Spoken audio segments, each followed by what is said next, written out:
Isang makasaysayang hakbang ang isinagawa ng Manila Bay Harbor Pilot Partnership sa paglulunsad ng dalawang makabagong pilot boats, ang Manila Pilot 1 at Manila Pilot 2 o MP1 at MP2. Layunin nitong iangat ang kalidad ng pilotage service sa pandaigdigang pamantayan. Sa ginanap na blessing, sina Port Manager Catherine Esto ng PMO NCR South at Port Manager Jeneliza Rebong ng PMO NCR North ang nagsilbing ninang ng dalawang barko. Nagkaroon din ng pagkakataon na makasakay ang dalawang port manager sa bagong water asset na ito ng mga harbor pilots. Itong bagong pilot boats ni Manila Pilots would contribute dun sa efficiency ng services ng mga piloto natin. Lalo na dito sa Manila Pilots. We would like to congratulate on behalf of the Philippine Ports Authority, the Manila Bay Harbor Pilot Partnership for this another milestone in their new era of modernization ng mga pilot boats natin. And as what TM Ken said, this will really contribute sa efficiency nila.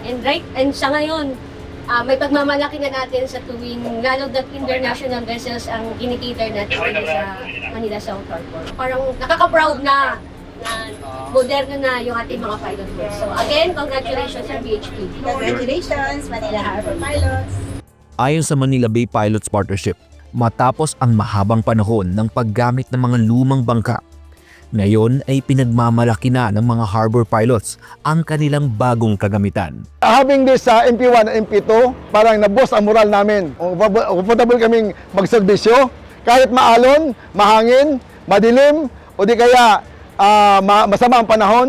Komportable kami kasi itong aming mga pilot boats ngayon na mga bago, nakakaserbisyo talaga. Tested na siya na mag-serve during nung typhoon. Tested siyang nakaserve at naka-cater ng mga pilots na umaakyat sa mga foreign vessel na pumapasok sa Manila Bay.